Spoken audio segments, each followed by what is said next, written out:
These are the 10 unwholesome actions. 3 of body, not killing, not stealing, not sexual misconduct. 4 of speech, not lying, not harsh speech, not gossip, not frivolous speech. And 3 of the mind, covetousness, ill will, and wrong view.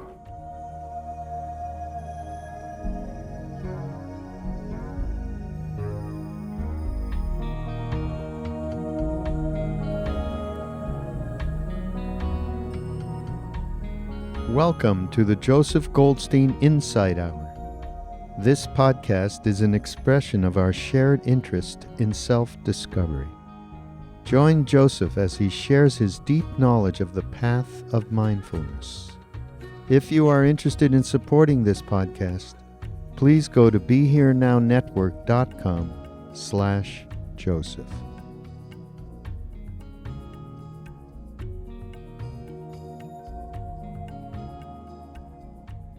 Wisdom and compassion are the 2 great wings of the Dharma.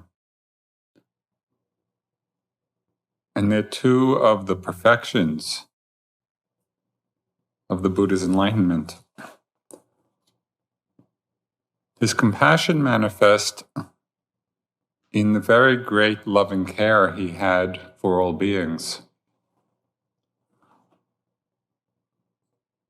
Care for the suffering and the wish to alleviate that suffering. And it was this compassion that fueled the effort of lifetimes of practice.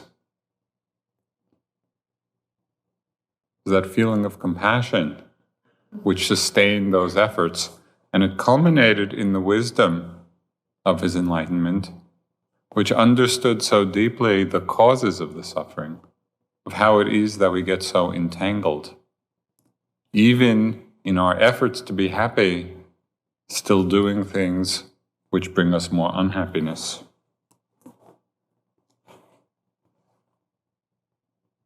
He then spent 45 years after his enlightenment walking around northern India, teaching and admonishing and exhorting, and sometimes even tricking beings into doing that which was for their welfare and their well-being.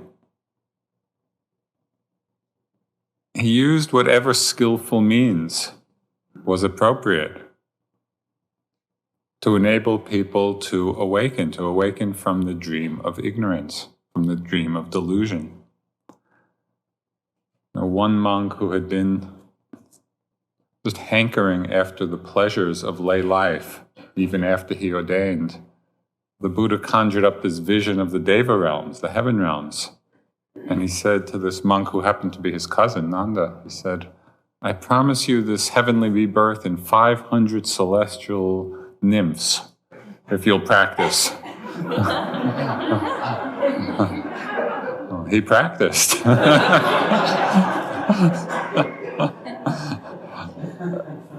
And lo and behold, he got enlightened, he became an arhat, and then he went to release the Buddha from his promise. On the other side, sometimes the Buddha would be very severe, in his compassion. He had the charioteer from his princely days, his name was Channa, who had been with him all through his childhood and young adulthood, and actually was with him when he left home. But Channa became a monk, he ordained, but he was coasting on sort of his past association, his past friendship with the Buddha, and never did any practice. And it came time to the Buddha's death, and still Channa was just lolling about in the monkhood. And the Buddha, one of his last instructions to the Sangha was that no one in the Sangha should have any association with Channa, that they should not even speak with him. This is quite, imagine being Channa and having the Buddha's almost last words. Nobody speaks to him. And then the Buddha passed away.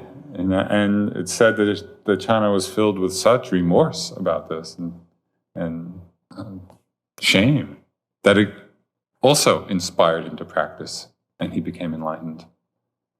And it's just interesting, and there are countless stories of the wide range of skillful means that the Buddha used to help awaken us. He saw into the empty nature of all things, and he wanted all beings to see into their empty nature. Now, he awakened from the dream of ignorance and wanted all beings to awaken. The motivation was compassion, and the skillful means was guided by wisdom. And all of the 45 years of teaching, of admonishing, of exhorting, of tricking, of all the ways he used to help awaken people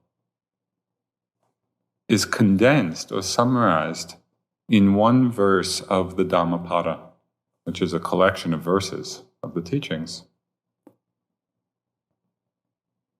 Everything is condensed into this one verse where it says, refrain from unskillful, unwholesome actions. Perform skillful ones. Perform good actions. Purify the mind. This is the teaching of all the Buddhas. Now, the last line in this stanza is quite interesting.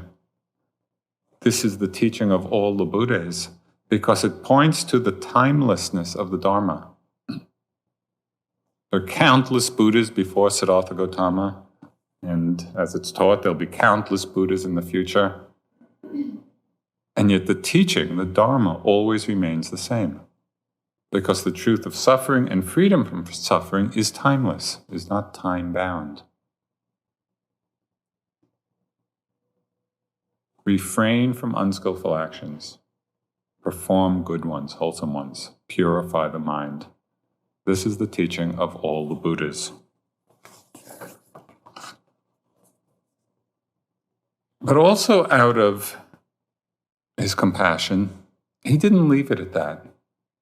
Because then we might wonder, well, what are skillful actions? What are unskillful actions? What should we do? What shouldn't we do? Rather than leave it to our own speculation, quite happily the Buddha laid out. Don't do unskillful actions. These are what they are, just so we don't miss them. He talked about 10 unwholesome actions to avoid. Why? Because these actions bring harm and suffering to ourselves, harm and suffering to others.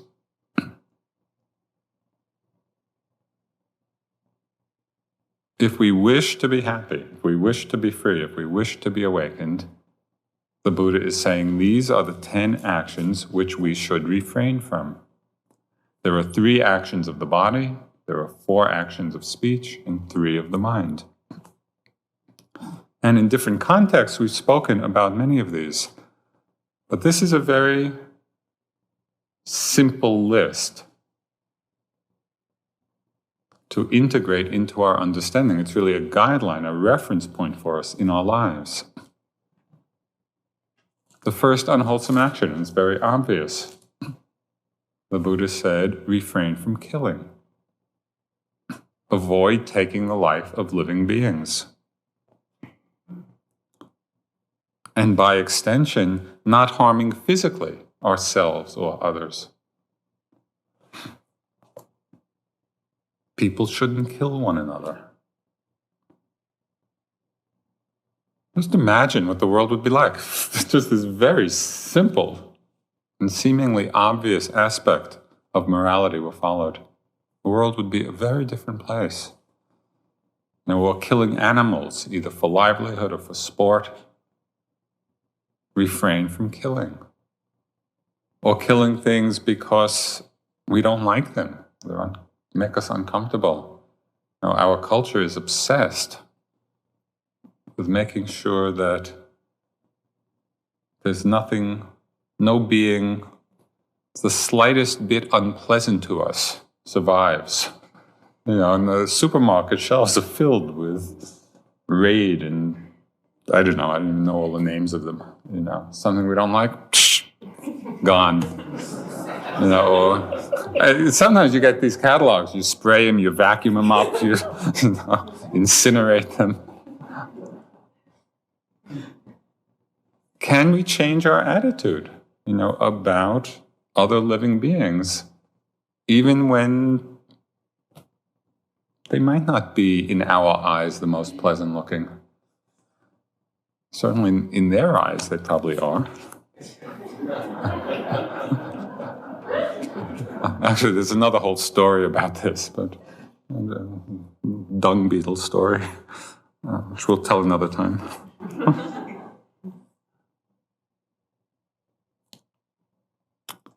Probably most of us don't go around killing big things.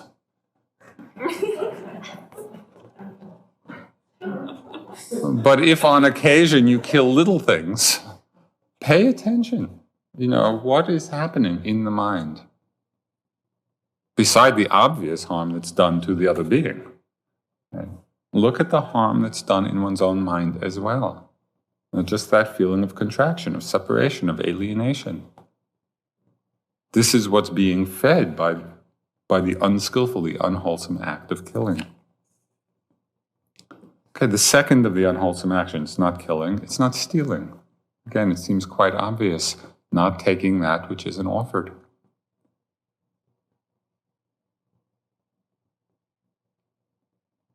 We might extend that understanding a little bit.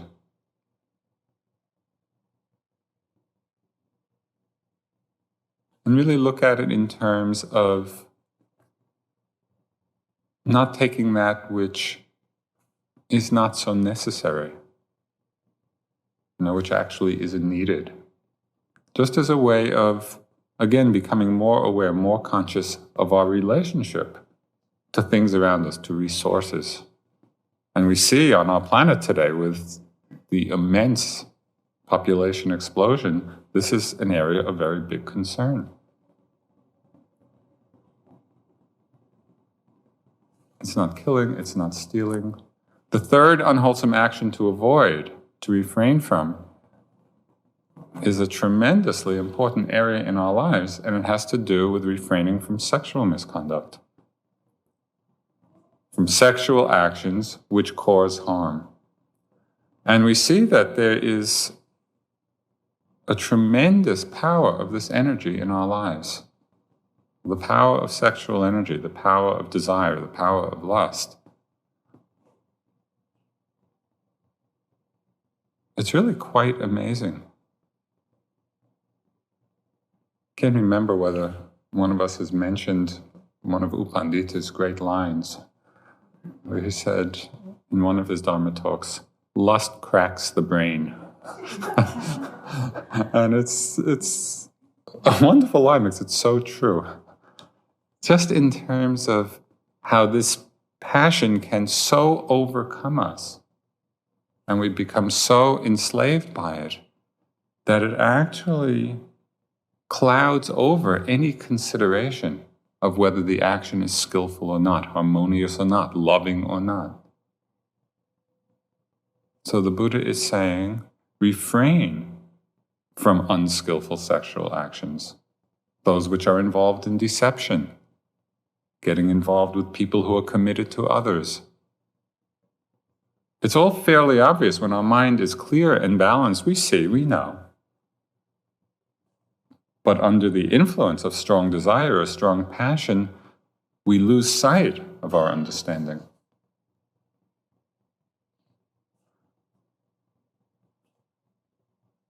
Refraining from sexual misconduct means different things in different contexts. Just as a lay person in the world, it means one thing.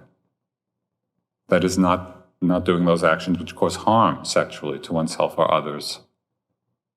In this kind of context where we take the precept to refrain from sexual activity, so then it means something else. For a monk and a nun who are committed for the time that they're ordained in that way, it means complete abstinence for the entire time of their life as a monk or a nun. There's tremendous value in terms of understanding and insight in periods of abstinence, whether it's temporary, as on retreat, or for longer periods.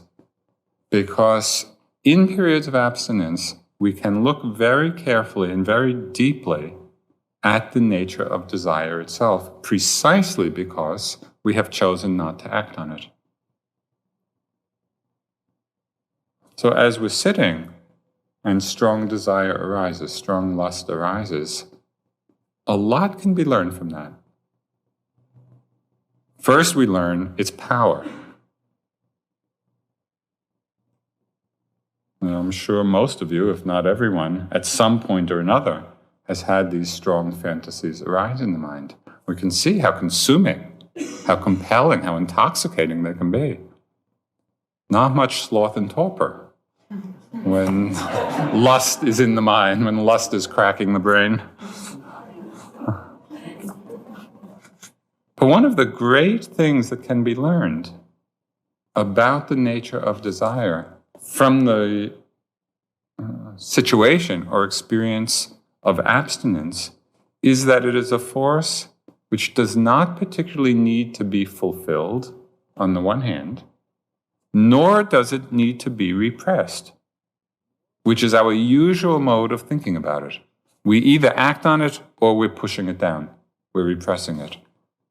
And the great gift of the practice of awareness, as with the whole range of emotions and feelings and energies, is that we can allow everything to arise, to see it, to be mindful of it, not to be identified with it. And we see that desire, lust in the mind, like everything else, is impermanent and empty of self, does not really belong to anyone. If we can create the space, it arises, we feel it, we experience it, and it passes. And we see we did not need to have to do anything about it. We didn't need to act on it, we didn't need to suppress it. So it gives us a great freedom, this understanding gives us a great freedom of choice, of wise discrimination in our life in the world. We don't need to be driven by this powerful energy. The Buddha is singling this activity out for us to take care that we don't engage in unskillful sexual actions, those which cause harm to ourselves, to others.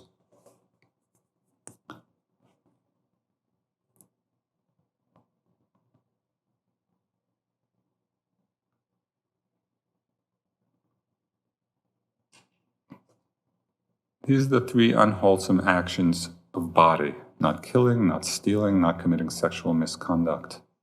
Then he talked about 4 unskillful actions of speech.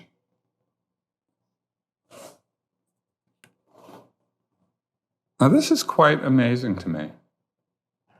That of all the unwholesome actions, 4 of them are about the way we use our speech.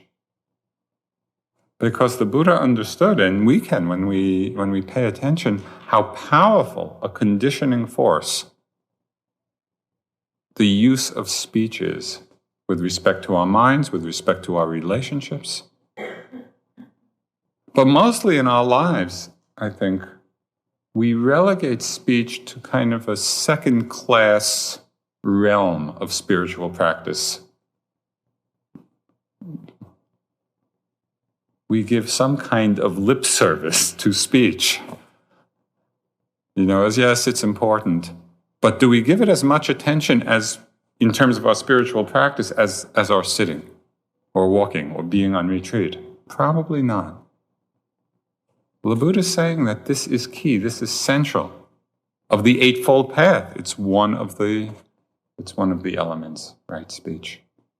So what are the 4 kinds of speech that the Buddha is saying very clearly, very simply, very straightforwardly? This is unwholesome. Don't do it. I love the teachings because they're so uncompromising. The Buddha wasn't trying to be polite. He just said, yeah, this is how it is. These things cause suffering. If you don't want to suffer, avoid doing them. So what is the first of speech? Again, it's fairly obvious. Avoid false speech. Don't lie.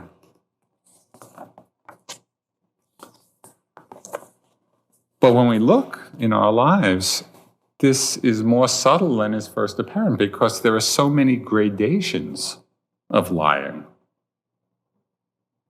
And we often find ourselves lying or engaged in false speech from a variety of motivations, some of which we justify that kind of speech to ourselves. So in one extreme, there's just downright falsehood. Maybe it's out of fear or because we want something. Exaggeration is a kind of lying. Where we just make something a little bigger or a little better or a little worse, or something that's not quite the truth.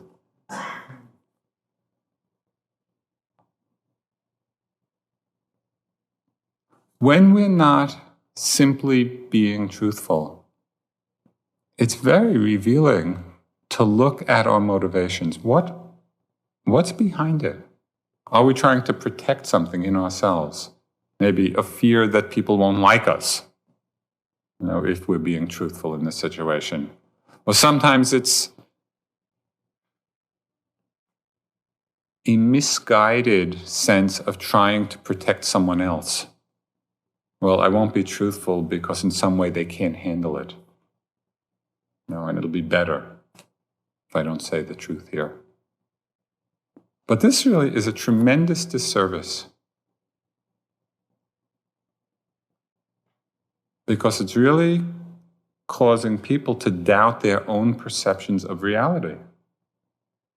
When we say something that's untrue, the other person might very well feel that something's wrong, but not quite be sure, and so they begin to doubt themselves and doubt their own perceptions. It's a great disservice because it diminishes people's ability to trust.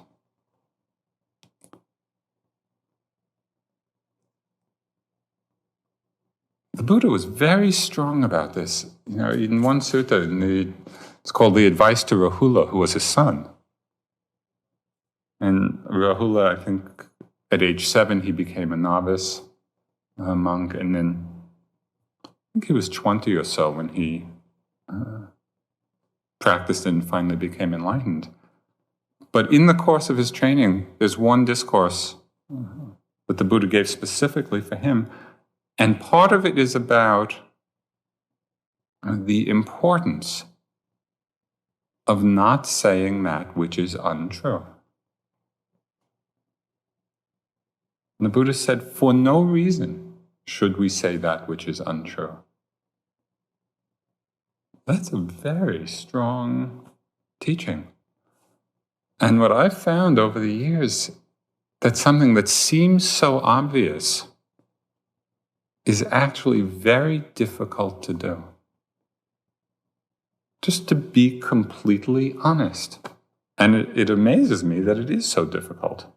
Because why should it be?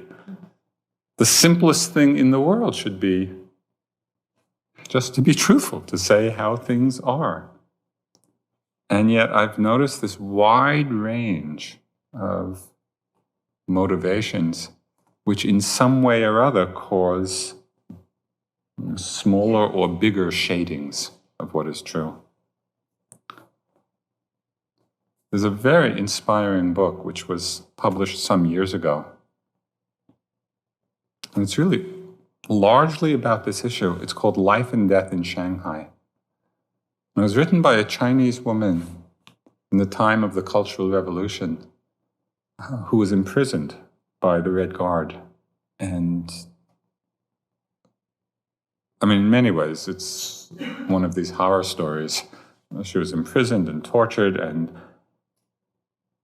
they kept wanting her to admit a connection with one of the political figures in China that she and her husband had, and it was untrue. And even under this horrible condition and being tortured for it, she was unwilling to be dishonest. She was unwilling to say that which was not true. And they said, you can be free. We'll let you go if you just say what we want. And she said she would rather stay in prison. And the book goes on to her eventual release and finally moving to America, where she was living in Washington. And the book recounts the whole context of this.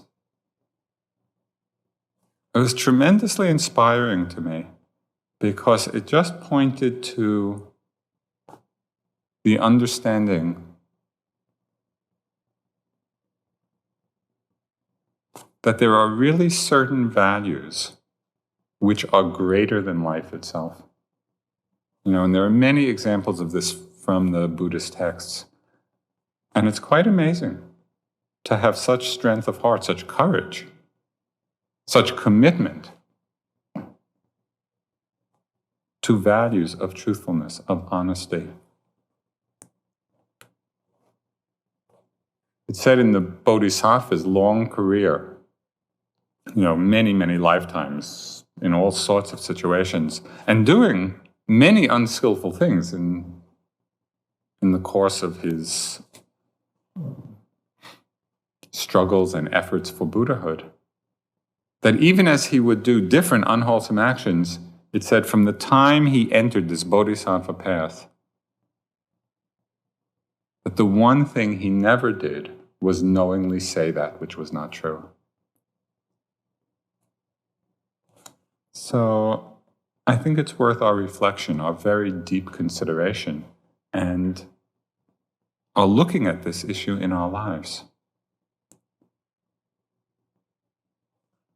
That's the first of the actions of speech that are unskillful.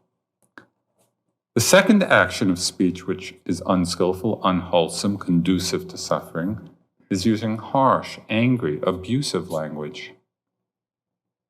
That the energy that we invest in our speech is important. It has impact. It has impact on others. It has impact on ourselves.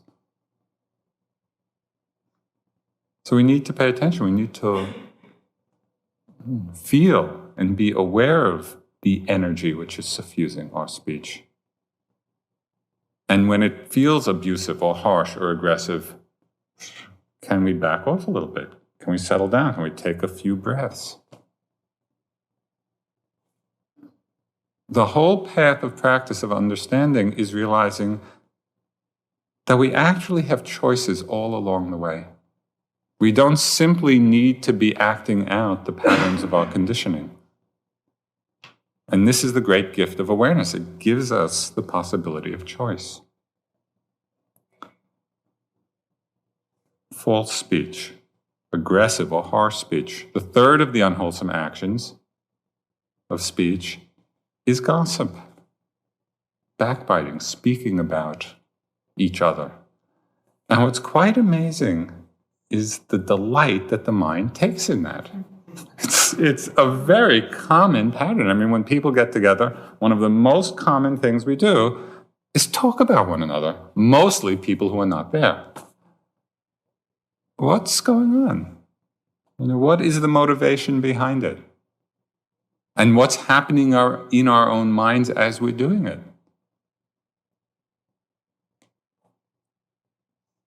My experience is that it often, in some subtle way or other, is reaffirming or strengthening a sense of self, and often self-importance.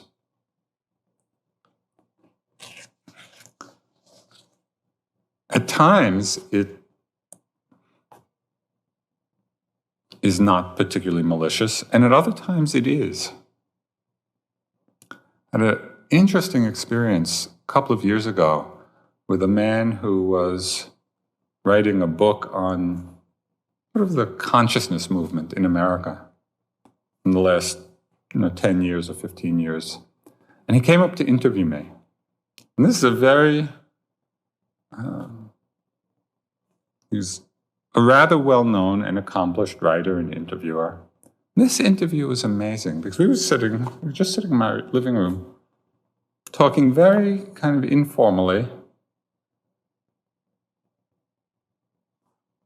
And what he was doing, he kept trying to get me to talk about all the other teachers. He was hoping, of course, in judgmental and unflattering ways. And he was so skillful, and how he would just kind of be leading on with his questions. I was very grateful that I was actually able to see what he was doing, because it could have been so easy just to slip into giving my opinions of this person and that person. And as it turns out, and as the book turned out, the book was just filled, with this kind of backbiting and gossip, and very destructive, very unwholesome. So I think we really need to watch and to look at our forms of communication around this issue. And it's, of course, not limited to when somebody's interviewing us for a book. It's just how we are with each other, with our closest friends. And to see the effect on the mind. The Buddha is saying, this is an unwholesome action of speech, this kind of gossip. And the fourth unwholesome action of speech is frivolous talk, is useless talk.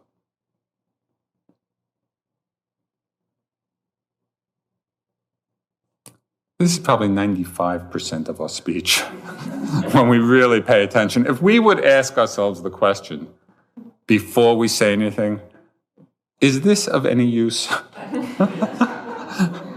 Probably 95%, we would have to say, of not much use.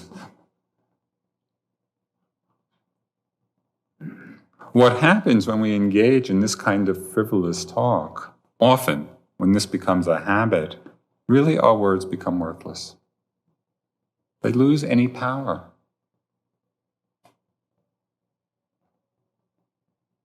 So it's very helpful to bring awareness, to bring consciousness to this.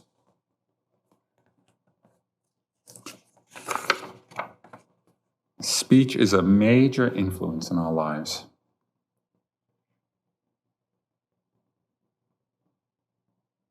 And the Buddha is pointing to this importance. So 3 unwholesome actions of the body: killing, harming physically other beings, stealing, sexual misconduct. 4 unwholesome actions of speech, which are lying or false speech in any of its gradations, harsh speech or abusive or aggressive speech, backbiting, gossip, and frivolous talk. And the last 3 of the unwholesome actions, which the Buddha said, avoid, refrain from, they only cause suffering. The last 3 are 3 unwholesome actions of mind, 3 activities of mind, 3 habits of mind. And the first of these is covetousness, wanting what others have. And it's really the mind of greed, wanting, of feeling we never have enough. And so in seeing other people's well-being or happiness or possessions or wealth or whatever, that tendency of mind which covets it. Oh, if only I could have that. It's just the opposite of the Brahma Vihara of mudita, where we take delight, where we take joy in other people's prosperity or abundance or happiness or well-being. Instead of that feeling of joy, it's the feeling of wanting. The archetypal image for this mind of covetousness within the Buddhist cosmology, it's depicted as the realm of hungry ghosts. That is, beings with huge desires and minute capacities to fulfill them. And so often in the iconography, there are these huge beings with huge stomachs and a pinhole mouth. So no matter how much They manage to get in no possibility of being fulfilled. That's really a representation of the mind state of covetousness, of wanting.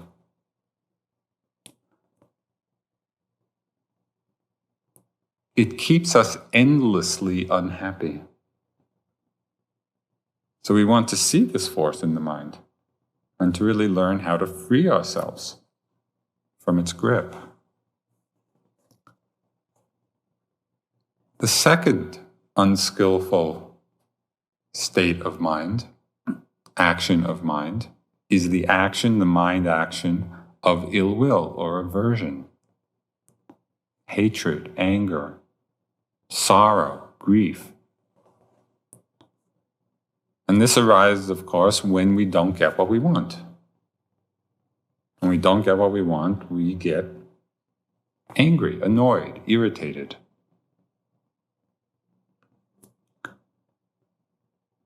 Or it happens when we do get what we don't want. You're sitting and pain arises, or some painful, unpleasant mental state arises. Do we welcome it?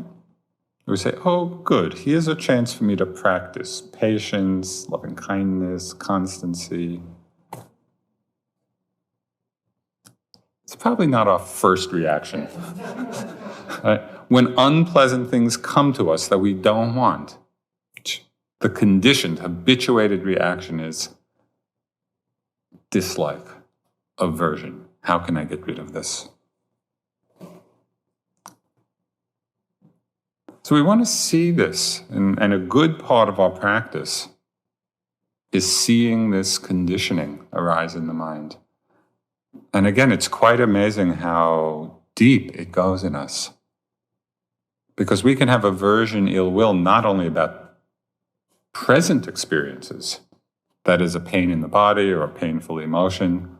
We can have a memory of a painful experience and feel aversion.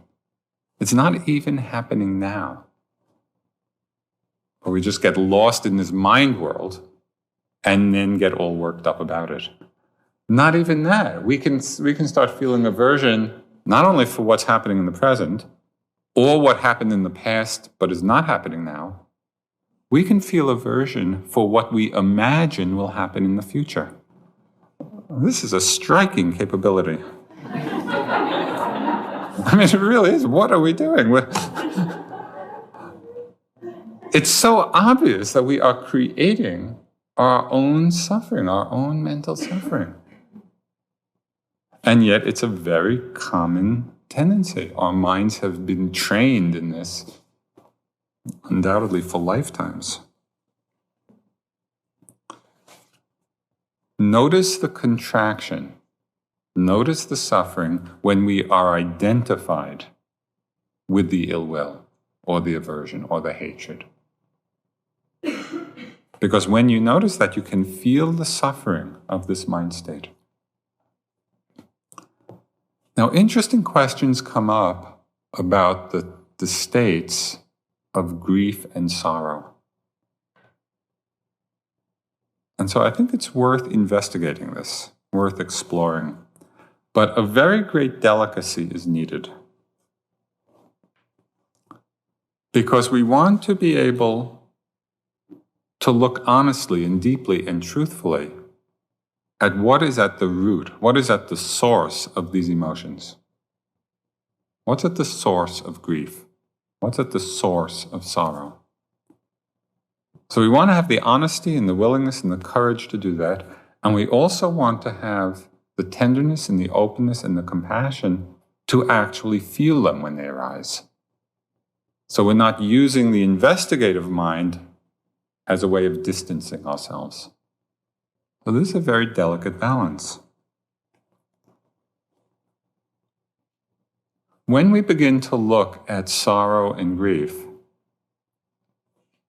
we begin to see that almost always it comes from the experience of some kind of loss. It's because of loss of something that we feel these emotions. And it might be loss of people that we love, loss of possessions, loss of certain experiences. And one little footnote to this, really another word for loss is change. Every change is a loss of something. So what is our relationship to loss? Have we really looked at that? Is there aversion to this feeling of loss? Is there attachment to what we have lost? Now, the Buddha himself was keenly aware of this feeling because it is part of the truth of our experience. Loss is happening all the time. It's actually happening in every moment. Now, Sariputta was the chief disciple of the Buddha and quite a bit older than the Buddha. When Sariputta died, the Buddha commented that it was as if the light of the sun and the moon had disappeared from the sky. That's a very both beautiful and striking image, an image of loss. Now, how would we feel if the light of the sun and the moon disappeared from the sky? So it's clear that he was very aware and experienced this feeling. But can we consider the possibility of experiencing the feeling of loss without the attendant sorrow and grief? Because those are two different things.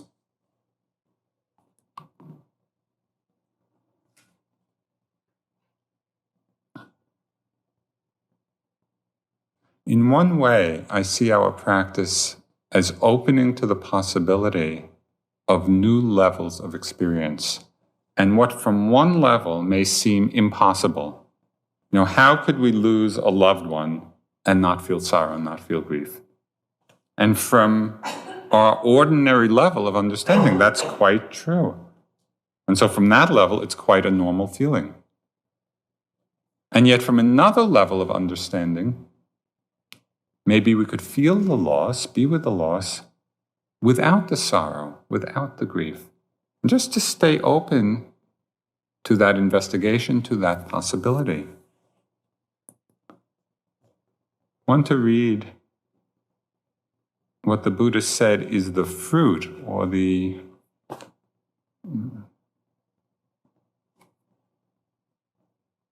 benefit, the fruit of this practice of mindfulness. This is from the Satipatthana Discourse on the 4 foundations of mindfulness.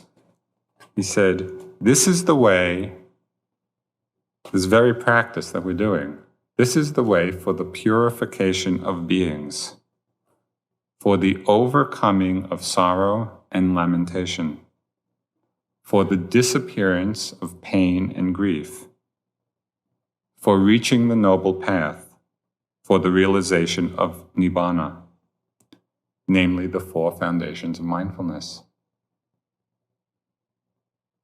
So the Buddha is saying very clearly, yes, it is possible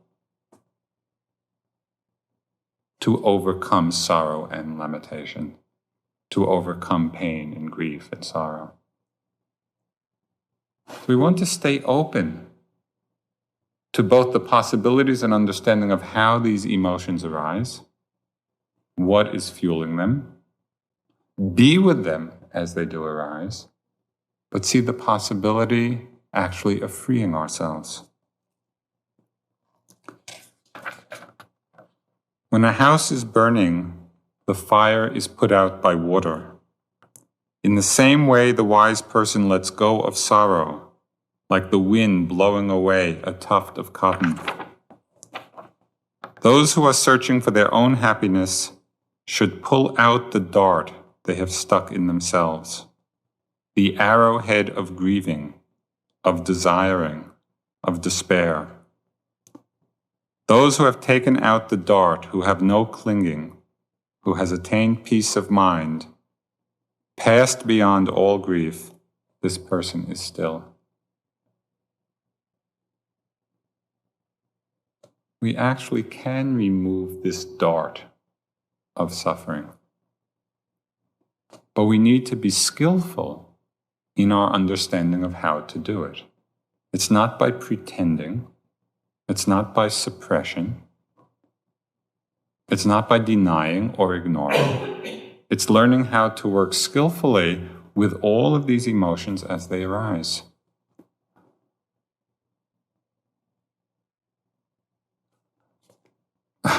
My mind is just going off on several different byways at the moment. In one place, the Buddha said again, quite strikingly, that as long as there are tendencies for clinging to the pleasant, aversion to the unpleasant, or ignorance about the neutral, freedom is not possible.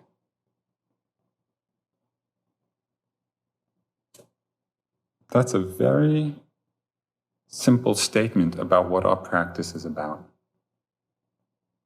Can we play at the boundaries, play at the edges of what is acceptable?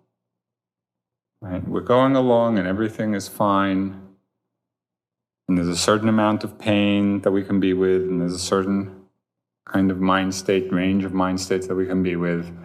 But then we come in a sitting or walking, and we're at the edge.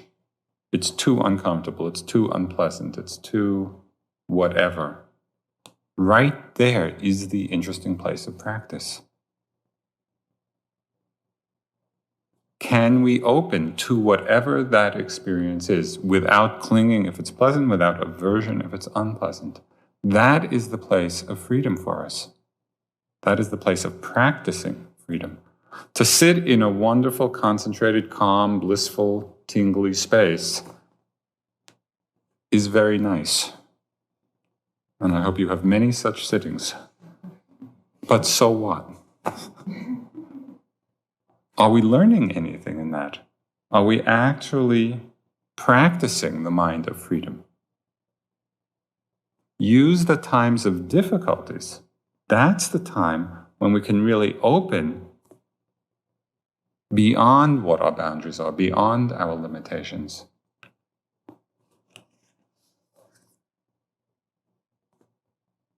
Okay, so the first of the unwholesome actions of mind is covetousness. The second is ill will in all of its different forms and its most subtle forms. And the third of the unwholesome actions of mind is wrong view.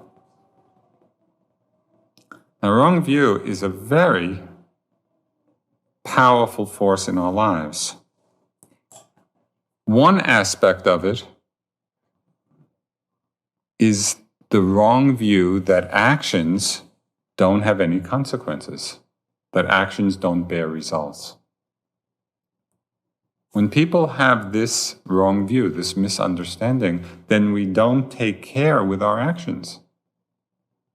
And it's very difficult then to actually navigate through our lives in a way that brings us happiness, because we're not cognizant or aware or acknowledging the fact that each of our actions does bear fruit. It's like a seed. So we need to have an increasingly deep understanding and awareness of the law of karma, that our actions have power, that they bring results. And we need to ask ourselves, with respect to our actions, where is this action leading? And is it leading to happiness for myself or others? Is it leading to suffering? Do I want to go where this action is leading?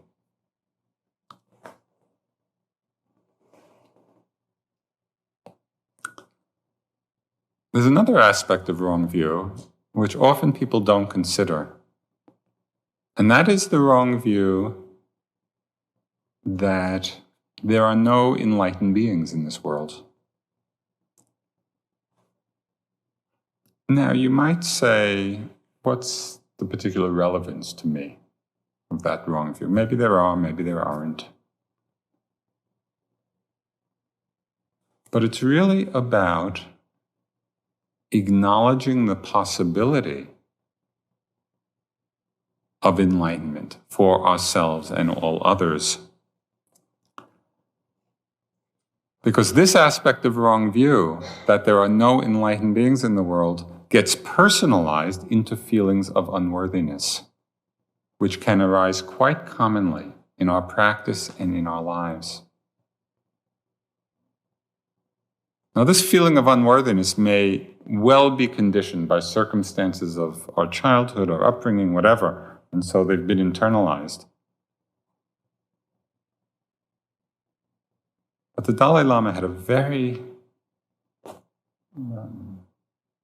sharp retort to somebody who was asking about unworthiness.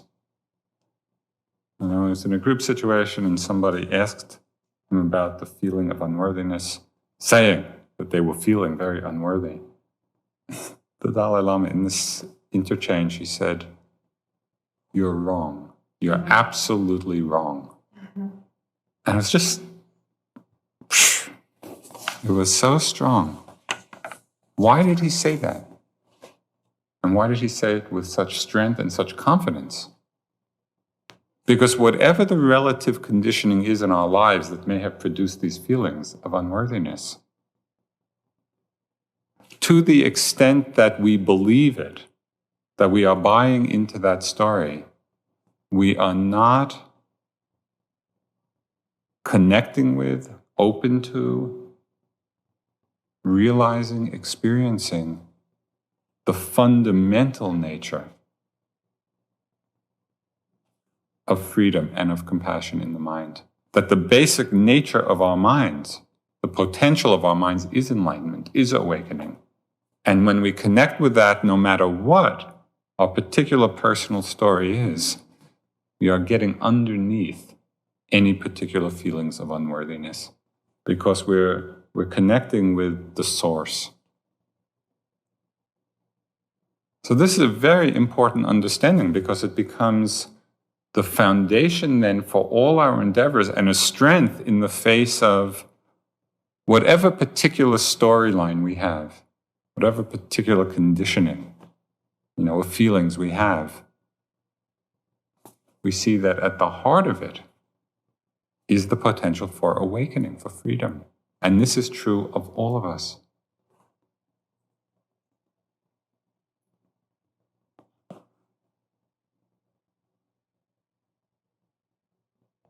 So these are the 10 unwholesome actions. 3 of body, not killing, not stealing, not sexual misconduct. 4 of speech, not lying, not harsh speech, not gossip, not frivolous speech. And 3 of the mind, covetousness, ill will, and wrong view.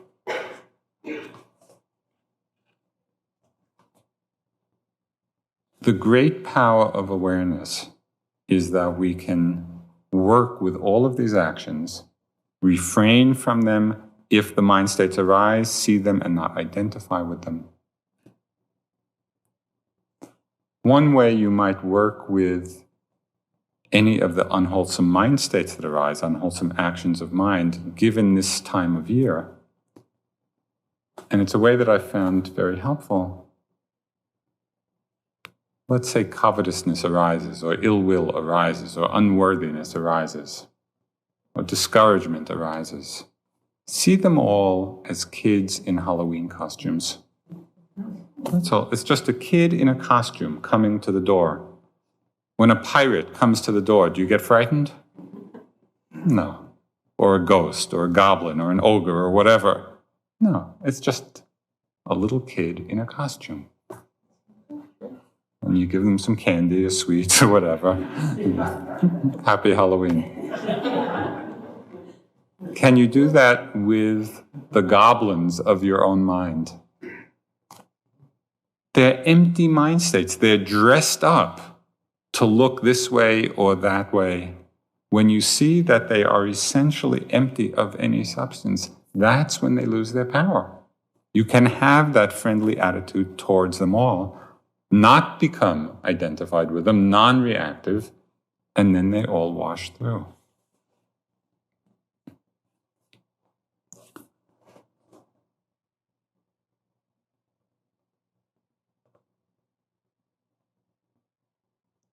So these are the 10 unwholesome actions the Buddha pointed out, really out of compassion. He said, these cause suffering. Don't do them for your own welfare, for your own happiness, for your own well-being.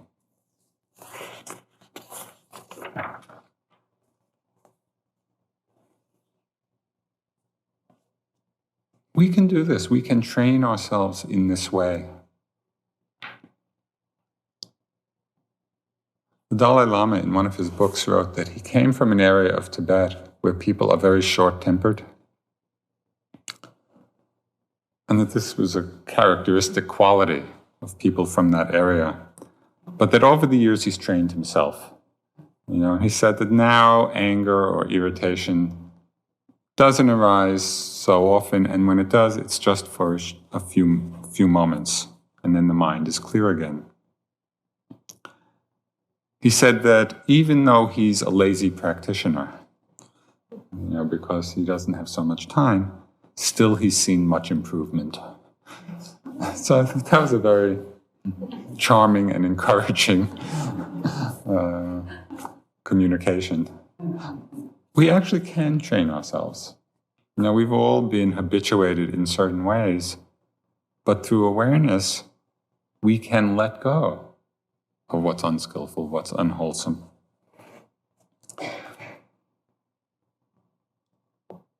Well, I finished about half the talk because I also had wanted to go on to the wholesome actions, which actually are more uplifting.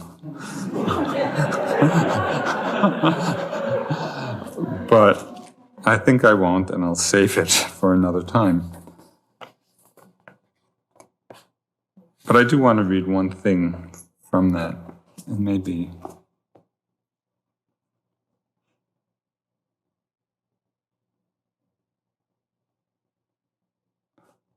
in the list of the wholesome actions, which are the cause of happiness in our lives and the happiness for other people, one of those wholesome actions is that of service. That is where we dedicate our lives, our aspirations, our practice for the benefit of all. And there's one text, the name of it is Guide to the Bodhisattva's Way of Life,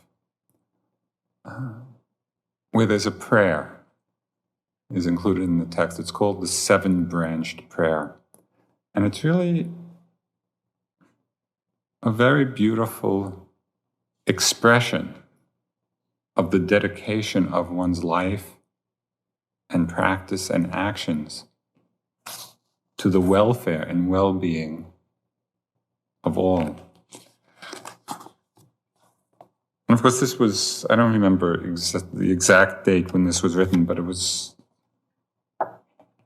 700 or 1000 AD, something like that. So, of course, the metaphors are from India of that time. So keep that in mind.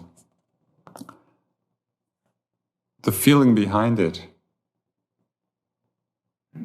is really what infuses the aspiration for bodhicitta, that our practice benefit all beings. So this is the prayer. May I be a guard for those who are protectorless, a guide for those who journey on the road. For those who wish to go across the water, may I be a boat, a raft, a bridge. May I be an isle for those who yearn for landfall, and a lamp for those who long for light. For those who need a resting place, a bed. And for all who need a servant, may I be a servant. May I be the wishing jewel, the vase of plenty, a word of power, and the supreme remedy. May I be the tree of miracles, and for every being the abundant cow. Like the great earth and the other elements, enduring as the sky itself endures. For the boundless multitude of living beings, may I be the ground and vessel of their life. Thus, for every single thing that lives, in number like the boundless reaches of the sky, may I be their sustenance and nourishment until they pass beyond the bounds of suffering.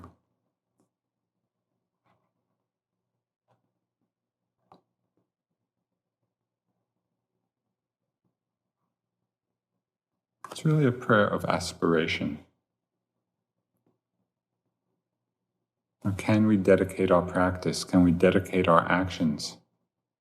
Can we dedicate our lives to the welfare and happiness and benefit of all beings?